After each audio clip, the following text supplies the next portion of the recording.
अस्सलामुअलैकुम, आप देख रहे हैं TNT+786। जिन्होंने हमारे चैनल को सब्सक्राइब नहीं किया वो सब्सक्राइब कर लें और जिन्होंने मेरी वीडियो को लाइक नहीं किया और लाइक कर लें। चले हम आज की वीडियो देखते हैं। किस्त नंबर 19, सुल्तान जलालुद्दीन मोहम्मद ख्वारिज़्म शाह मनबकरनी शेख मोहम्मद हयात। बगावतें। ख्वारिज़्म शाह के दरबार में बाज़ अमरा ऐसे भी थे जो सुल्तान के मुखलिस और हमदर्द थे। इनमें से एक अमीर ने मौका पाकर ख्वारिज़्म शाह को कत्ल कर दिया। रूपोश अब्दुल जब्बार को जब ख्वारिज़्म शाह के कत्ल का इल्म हुआ तो वो जरजान में सुल्तान की खिदमत में हाजिर हो गया और तमाम वाक़यात गोश गुजार किए।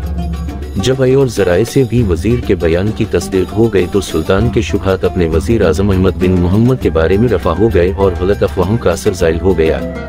इसके बाद अब्दुल जब्बार को हुक्म दिया कि रियासत की ज़माम इख्तियार हाथ में लेकर हुकूमत के कारोबार को संभाल ले, लेकिन सुल्तान की तजवीज़ कामयाब न हो सकी क्योंकि मकतूल ख्वारिज़्म शाह के गुलामों ने बगावत करके अब्दुल जब्बार को कत्ल कर दिया और हारून के भाई इस्माइल को सरबराह रियासत मुकर्रर कर दिया। बाद अज़न सुल्तान की सियादत आला के खिलाफ भी बगावत कर दी। जब सुल्तान को उन अफसोसनाक वाक़यात का इल्म हुआ तो उसने शाह मुल्क बिन अली को, जो कि इस इलाके में सुल्तान की तरफ से बाज़ नवाही रियासतों का हुक्मरान था, लिखा कि वो खुद साख्ता ख्वारिज़्म शाह की मुनासिब गोशुमारी करे। शाह मुल्क ने तमील बहकम में ख्वारिज़्म पर लश्कर कुशी की। चूंकि ख्वारिज़्म शाह मुकाबले की ताब नहीं ला सकता था इसलिए वो भागकर तगजल बैग के पास चला गया। जब सुल्तान को ख्वारिज़्म शाह के फरार और तुगलक बैग के यहाँ इसकी पनाहगज़ीनी का इल्म हुआ तो उसे यकीन हो गया कि अखराल ज़कर ज़रूर ख्वारिज़्म शाह की इमदाद करेगा। इसलिए सुल्तान ने अपने बेटे मरदूद को शाह मुल्क की इमदाद के लिए रवाना किया। जब दोनों लश्कर आमने सामने हुए तो शदीद जंग छिड़ गई जिसमें मगदूद को शिकस्त हुई। इस मौका पर सुल्तान मसूद कत्ल हो गया और हालात हद दर्जा नाजुक हो गए। मगदूद अपनी बाकी मानदा फौज लेकर गजनी वापस आ गया और शाह मुल्क तुगलक बैग की मुलाजमत में शामिल हो गया। ये ख्वारिज़्म शाही सिलसिला जो तकरीबन 1.5 सदी तक इस रियासत में फरमान रहा, मुकम्मल तौर पर आज़ाद और खुद मुख्तार नहीं था। कुछ अरसे तक ये लोग सामानियों के मातहत रहे, फिर गजनियों के। इस अरसे में उनमें से बाज़ ने अगरचे खुद मुख्तारी के लिए हाथ पांव मारे लेकिन कामयाब ना हो सके। बिलाशुबा दूसरे ख्वारिज़्म शाही सिलसिले के बाद सलातीन भी कुछ अरसे तक सलजूकियों और तरकान ख़ता के बाज गुजार रहे थे, लेकिन इन्होंने अपनी खुद मुख्तारी को मुतासिर न होने दिया था।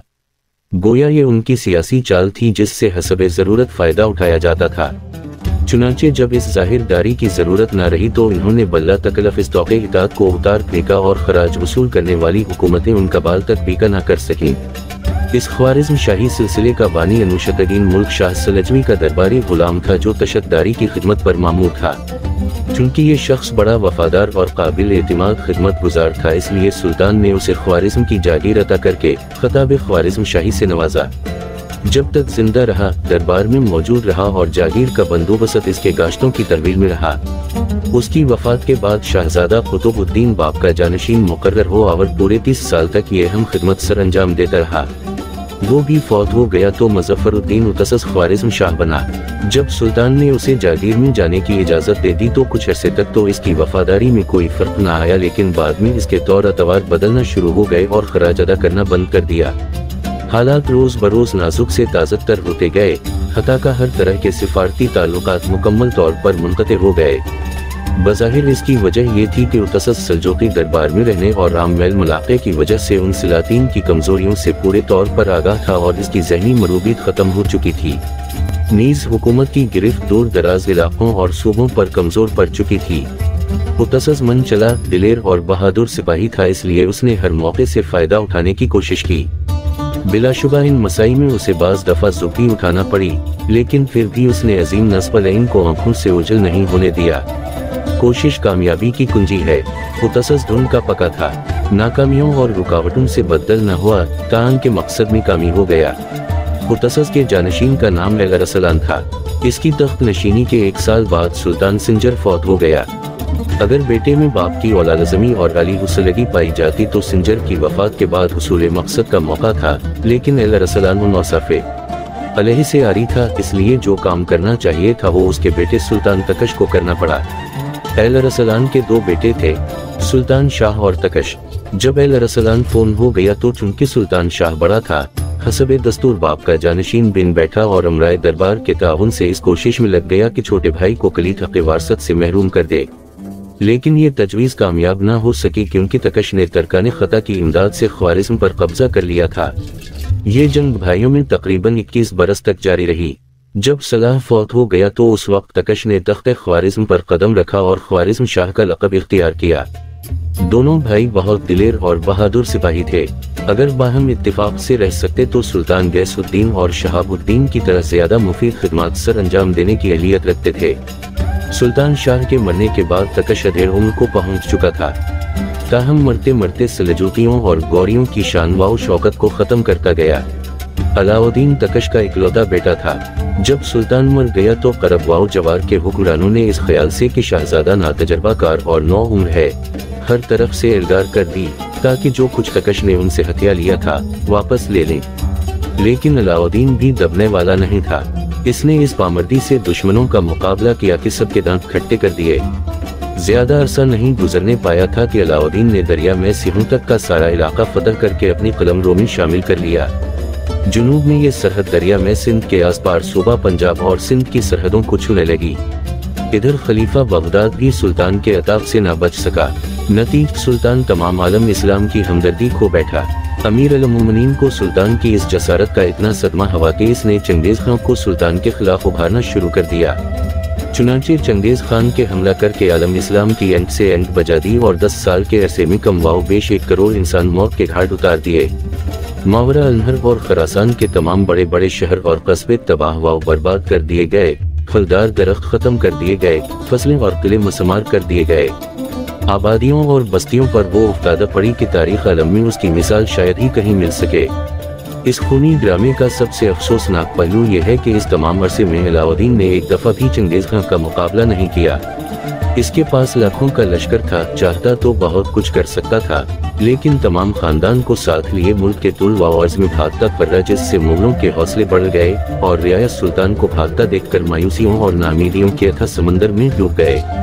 बेगुनाह कत्ल हो रहे थे, औरतें बेवा और बेयतीम हो रहे थे, लेकिन सुल्तान था कि रसोई और बदनामी की तस्वीर बना भागा फिरता था। अलाउद्दीन के बाद जलालुद्दीन जानशीन हुआ। गुज़श्ता 2 साल के अरसे में जो मावरा अनहर और खरासान पर खाला थी, इसके बयान के लिए सफ़हात और औराक़ की जगह किताबें और दफातर दरकार हैं।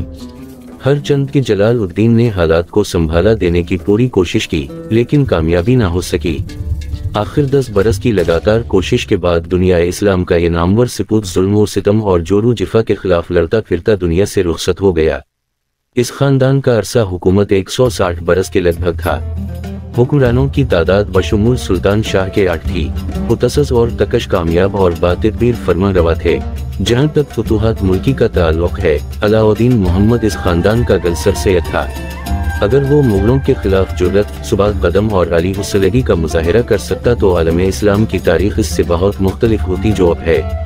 हर चंद जलालुद्दीन का अंजाम कुछ कमबरत नाक न था, लेकिन ताहम उसने अपने बहादुराना कारनामों से एक अजीम दुश्मन के खिलाफ जिस जुर्रत और बहादुरी का मुजाहिरा किया, इसकी मिसाल अगर नायाब नहीं तो कामयाब जरूर है।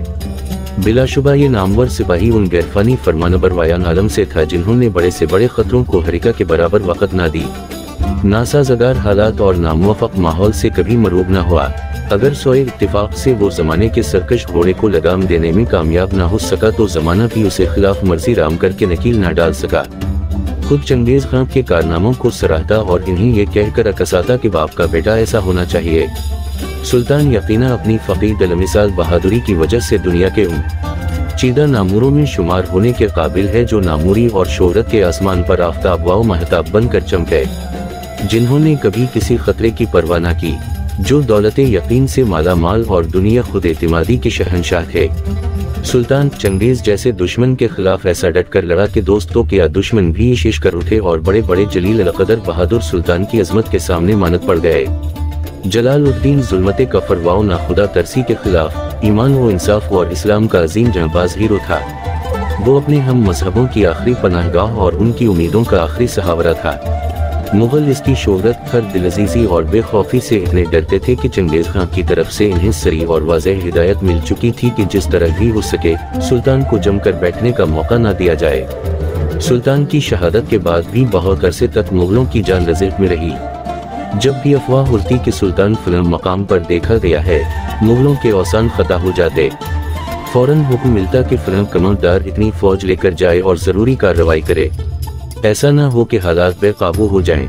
ऐसे मौके पर आम लोगों की शामत आ जाती, कत्लो गारत और लौटमार का बाजार गर्म हो जाता, और जब बाद तहकीक साबित हो जाता कि ये सब कुछ अफवाह का करिश्मा था तो मुगल कमांडर बसूरता और नाकामी की खाक उड़ाता वापस चला जाता। सुल्तान की नाकामी के असबाब में से एक सबब यह भी था कि इसमें हलीफों की अहमियत और ज़रूरत का एहसास कतई मखूब था। नीज़ सुल्तान में ज़ब्त नफ्स की भी हद दर्जा कमी थी। होश की फरावानी बहुत बड़ा वसिफ है, लेकिन बगैर ज़ब्त के इस बजाय फ़ायदे के नुकसान का इख्तियाल ज़्यादा है। यही सूरत हाल सुल्तान को पेश आती रही। जब भी कोई बात इसके कान में पड़ती, फौरन बगैर काफ़ी गौरो हौसले से आमादा अमल हो जाता। गोया लड़ाई ही सुल्तान की जिंदगी की कायद थी, जिसमें दोस्त दुश्मन और अजीजों तक की कोई तमीज़ न थी। नतीजा जाहिर है, खलीफ और मुआहिद सल्तनतें बदगुमान हो गईं, इमदाद कौन करता। आखिर नौबत यहाँ तक पहुँच गई कि भरी दुनिया में सुल्तान यकदो तन्हा रह गया, और जब उसने एक गैर मारूफ कुर्द के हाथ से शहादत पाई तो मुश्किल है कि किसी आंख से हमदर्दी का एक आंसू भी टपका हो। अपनी और अपनी फैमिली का ख्याल रखिएगा। फिर मिलेंगे। अल्लाह हाफिज।